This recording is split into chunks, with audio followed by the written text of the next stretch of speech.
Ladies and gentlemen, Hikaru Nakamura is the winner of the American Cup 2023, which ended 2 days ago.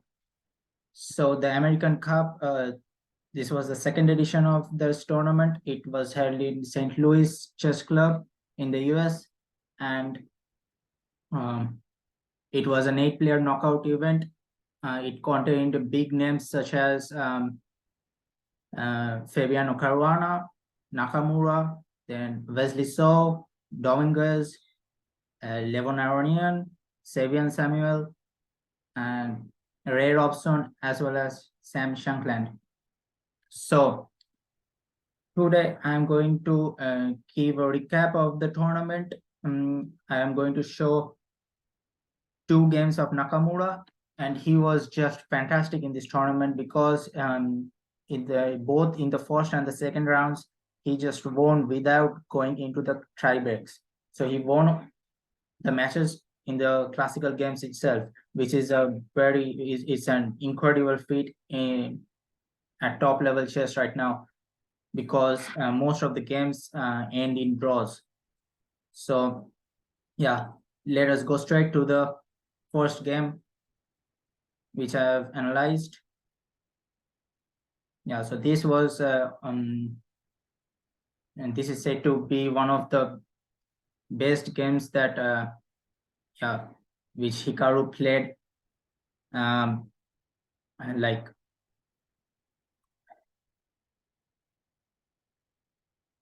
it was just a perfect game from Hikaru's side. It started with the Rai Lopez opening, bishop f4, knight f6, d3. Okay, castle is the main line here, and the lines go like bishop e7, and then rook e1, protecting the e4 pawn, because if like this take, and if black takes, then if white takes on e5, then black can take on e4. So yeah, so rook e1, d5, bishop b3, d6, and there is a lot of theory here. Like the lines go with like d3, castle, c3, knight f5, bishop c2, c5, and it's a very theoretical line. But Hikaru goes for the much calmer move, which is d3, and now the main lines are b5 and bishop c5, but Sevian chooses d6, keeping the bishop on f8 temporarily and aiming to develop it on e7. So, and now Hikaru plays a very interesting move, c4. The c3 is the more natural choice, the main move, which is aiming for d4, not right now, but like these are very nuanced openings. So like you have time every breakthrough very well, right? So yeah, c3 is the main line, and it can represent it looks very similar to some of the Italian structures, and yeah, these are very nuanced. Like black can play something like castles, knight d2, rook e1, knight f1, regroup the knight to either g3 or e3, and then in the meantime, white can prepare the move d4, and the white bishop might come to b3, or it can come to c2. It depends on how black plays, yeah. And also black has many ideas like bishop e6, bishop e7, sometimes bringing the knight over to g6. Sometimes even h6, g5 ideas can be there, which is more typical in the Italian. And then the short castles, and yeah, the lines are very nuanced, I should say. So c4, a very interesting choice. White is trying to clamp down on the d5 square so that black does not get the d5 move very easily. But it has the drawback because every pawn move weakens some squares, right? So the d4 pawn in black's camp is now weak, right? So, but it's not so easy to see how black can exploit it immediately.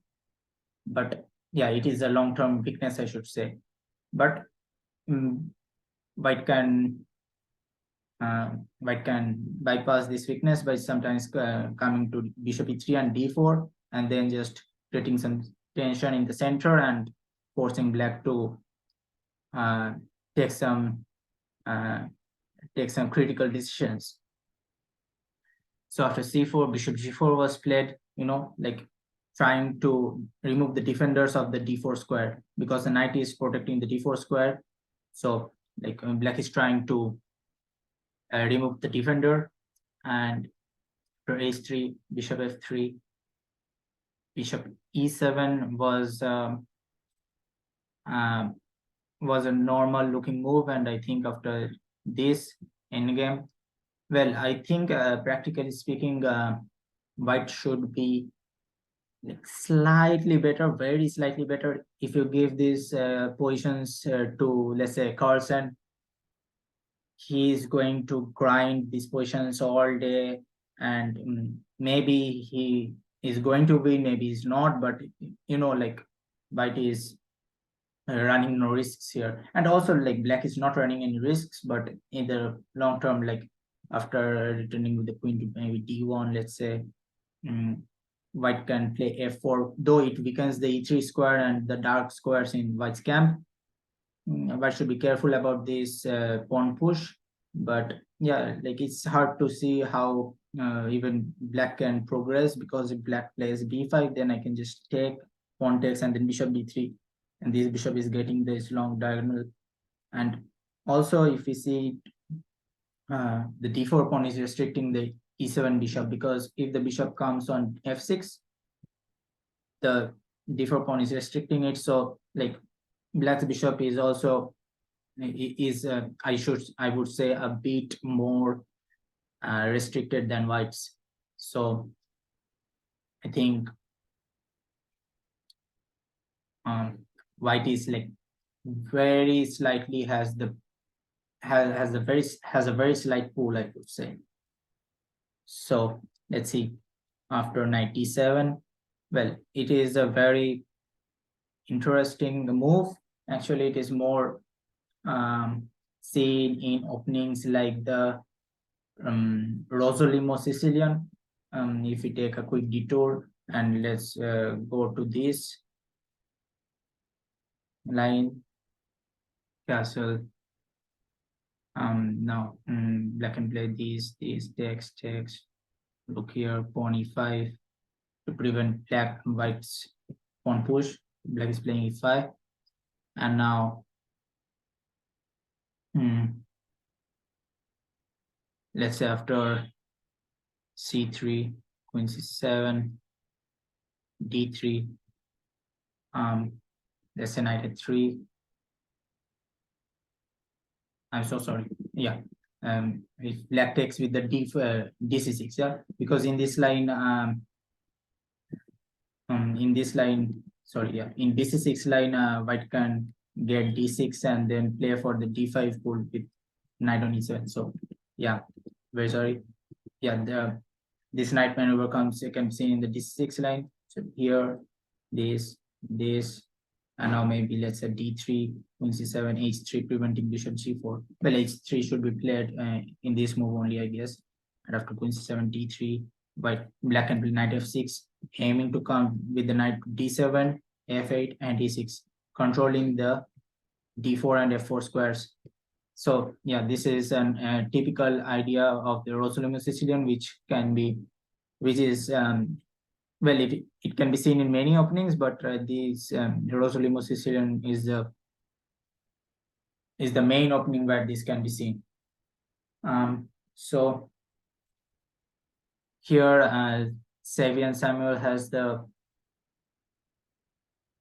same idea in his mind. So after bishop e3, here bishop c6 may be possible, but after knight c3, knight c5,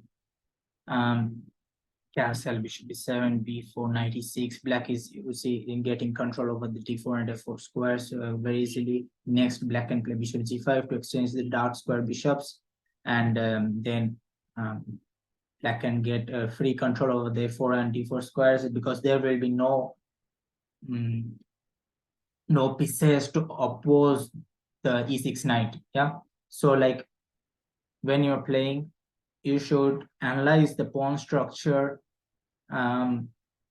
skillfully, strategically, to understand which pieces to exchange and which pieces to preserve. Yeah, so after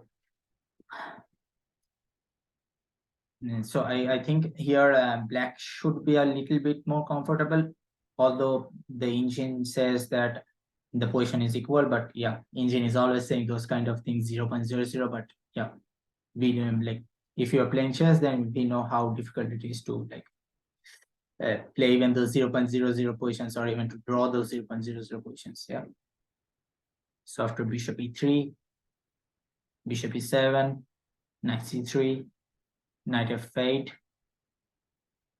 I think here the better move was castle, and then next black can play rook e8, knight f8, knight e6, or I don't know, maybe, and then try to exchange the bishops on with bishop g5. Yeah, these bishops.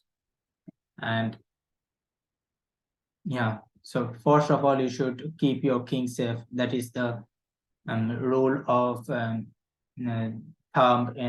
when you are a beginner player. But of course, Sevian Samuel is a 2700 player, so he knows chess better than any of us. I hope no 2700 plus players are seeing my my videos, but yeah, he knows what he's doing. So after 92, bringing in the pieces with rest in contact with the strategically important square is very important. Yeah, so like after 92, white is bringing his pieces in contact with the d4 square. So maybe in the future, white is threatening to play d4, right?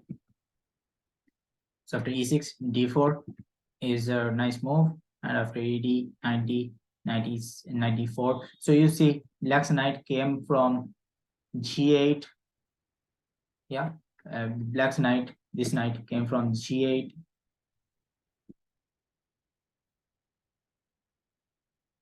from g8.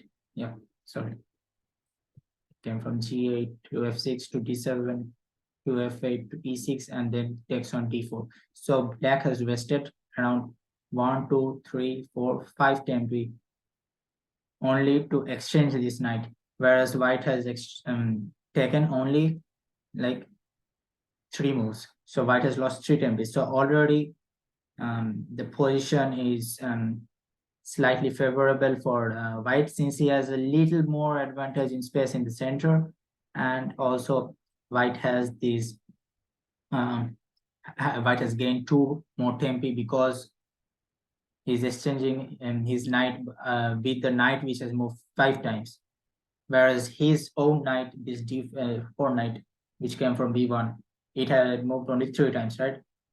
So after knight into d4, bishop d4.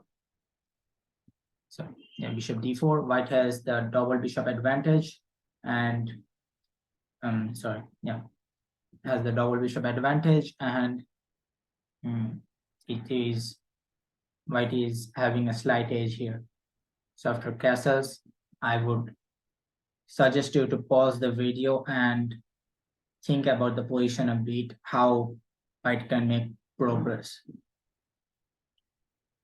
Okay, so here I just told that white has the double bishop advantage and the position is open. But as you see here, black has no clear weaknesses, right? So white has to create some weaknesses in black's camp. So here white goes boom, bishop into c6. So what is this move? You would think that what is this shit? You are giving away the double bishop advantage and you're exchanging it with a poor knight on c6. Come on. But Hikaru is a 2750 rated player and he understands chess more than you. I mean, also me, of course. But yeah, so this typical theme is the transformation of advantages. So white had the double bishop advantage over here. Now white is transforming his advantage by exchanging black's knight with his bishop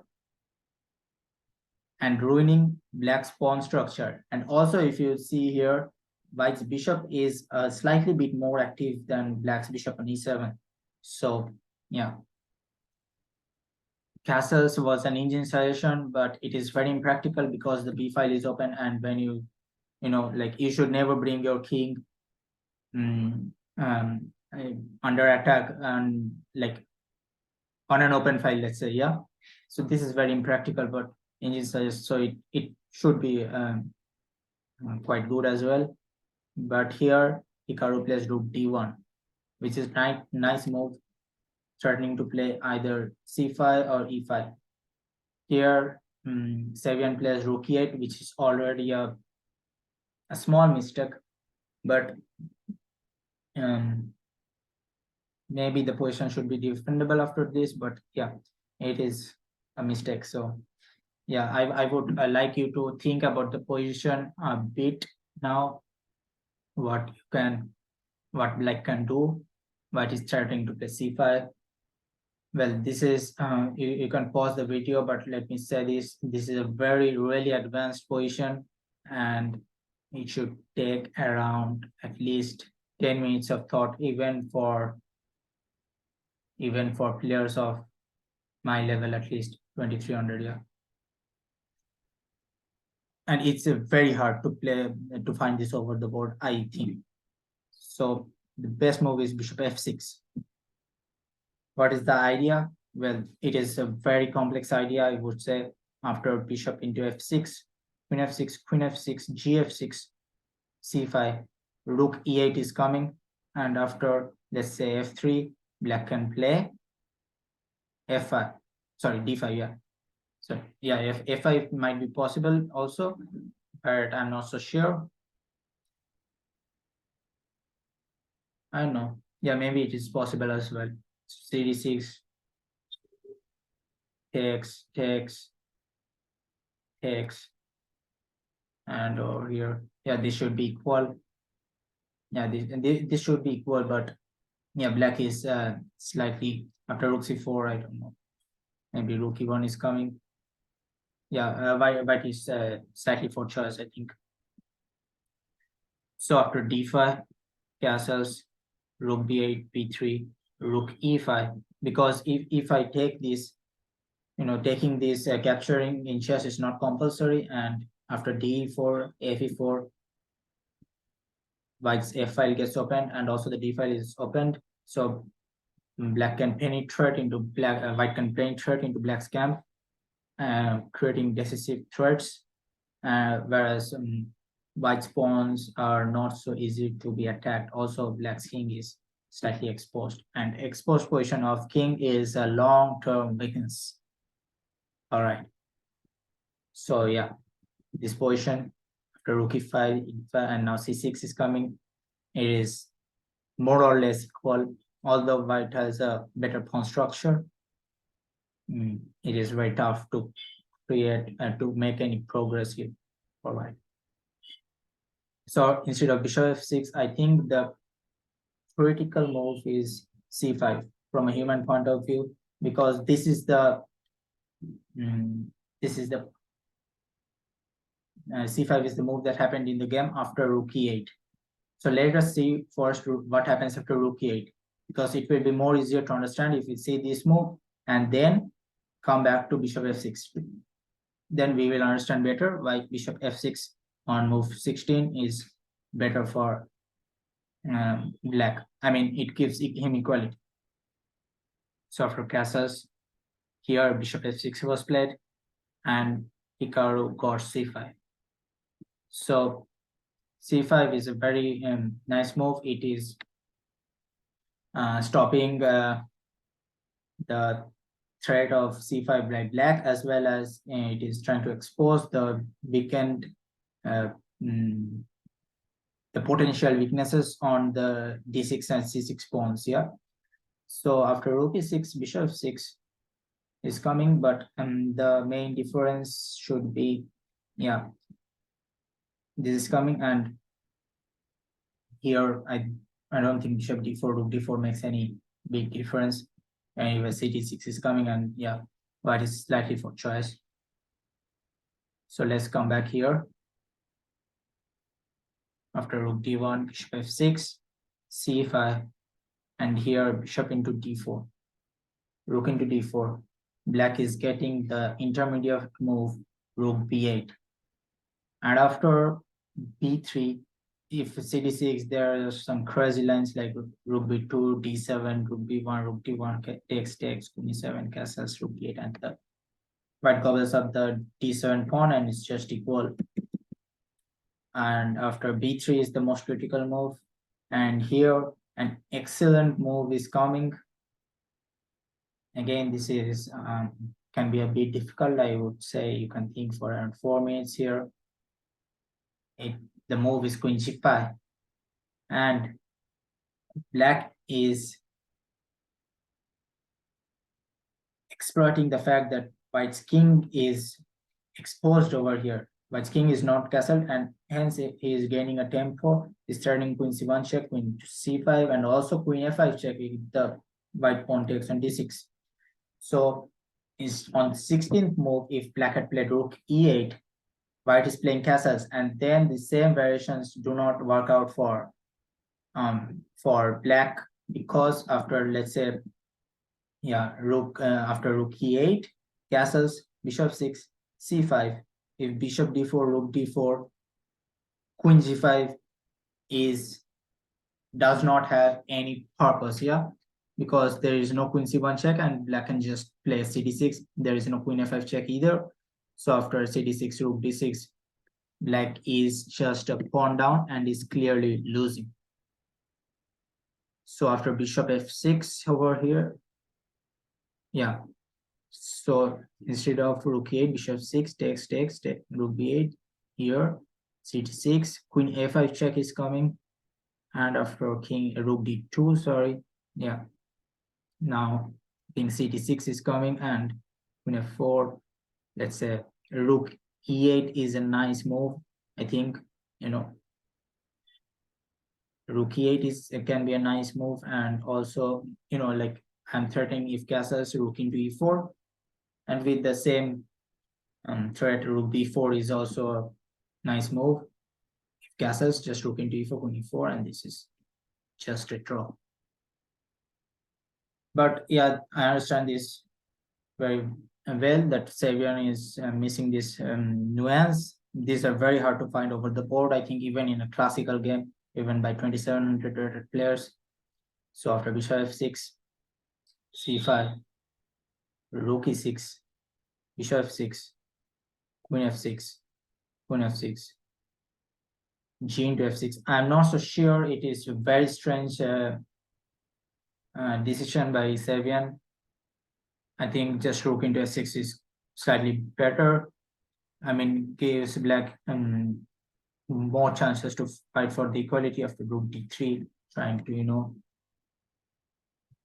attack the a6 weakness.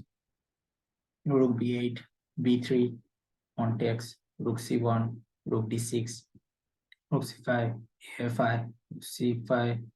White is slightly better, but yeah, white's pawn structure here is not ruined, unlike in the position if black plays g into f6. So white and black can play something like a4 and just create some counterplay, I think. But anyways, Sevian plays g into f6, which is a really big mistake when it comes to like elite level chess. And after f3, rook b8, and rook f2. I think after this position, Nakamura played a really model game about the realization of tiny advantages, and the model game in also the endgame play. So rook b5, rook c2, d takes c, rook d7, penetrating on the 7th rank. Rooks on the 7th rank are just monsters. So after rook d6, rook c7, c4, king f2, activating the king is very much key in the endgame. And you can see black's pawn structure is completely ruined. Like, what is this? This is the most dreadful pawn structure I've ever seen. Like both the like all these 4 pawns are doubled. Come on, like it is just horrible. And white's pawn structure is so nice. Well, I won't say much about these 2 pawns because the b2 pawn is somewhat a weakness, but these pawns are just so fluid. The e4, f3, g2, h3 pawns. After rook b6, king e3, king g7, rook a7 is another nice move. And rook d3, king f4, rook d4, h4, h5 trick is a nice trick, because if black takes over here, I think well, rook f7 is coming, and then the yeah, and just rook f7, because and now the 7th rank is completely open. White can play something like g4 or g3 and then enter the attack with the second rook with rook h2, and this h file is opened up. So yeah, king h5 would have been a very bad mistake, but Sevian played correctly. King g7, and after rook 8, h6, a4, trying to fix the a6 weakness. So you should always fix opponent's weaknesses, right? a4, c5, a5, rook c6, rook b8, king h7, king e3, king g7. Black has no moves to play, like he's in a zugzwang, so he's just playing his moves, king h7, king g7, and yeah. So after rook e6, g4, rook c6, rook d2. Now black is starting to play rook b6, and yeah, the pawn endgame is, of course, just clearly winning for white. So after rook cd6, there is coming rook d4, cd4, and rook b6. The a6 pawn is falling. And after rook c7, rook b6, rook d7, takes, 6, rook c7, rook d6, b7. There's really not much to show over here. But after rook b6, rook c7, a6, c3, takes. If this takes c3, then I think just rook b7, rook c6, a7, rook a6, rook king d3, rook a3, king c2 is coming. And this is where the pawn structure is coming into play. If black's pawn was on g7, then the f6 pawn was on g7, then these pawns would have been very nice, and black would just play f6 and at least try to hold on to his position with the hope of getting a 4 versus 3 someday, and maybe black can try to hold that. But after rook c3, black is now completely lost. a7, rook a3, rook b7, rook e3 check, here, f3, takes, and black is in a nice zugzwang. If black plays king h7, rook into f7 is coming, and if black is moving his rook somewhere, of course he has to remove his rook on somewhere on the a file, because otherwise the pawn is going to queen over here. So if black moves his rook, let's say, then king d3 and this king d4, and white can just bring his king over to b8 and then just queen his pawn. So yeah. So let's see some conclusions to this game. Well, transformation of advantages, like this bishop into c6 line. Yeah.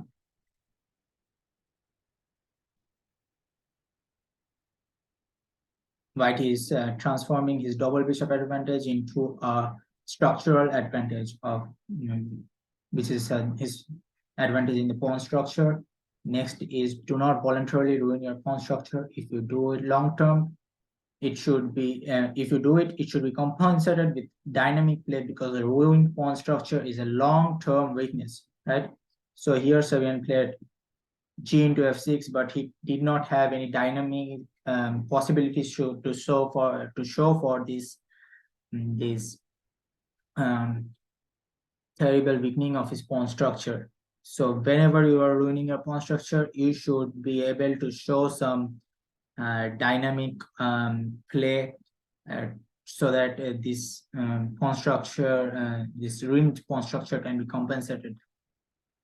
And also play with your pawn skillfully to restrict opponent's pieces, including the fixing of pawn weaknesses, and activate your own pieces. So here Nakamura played a4.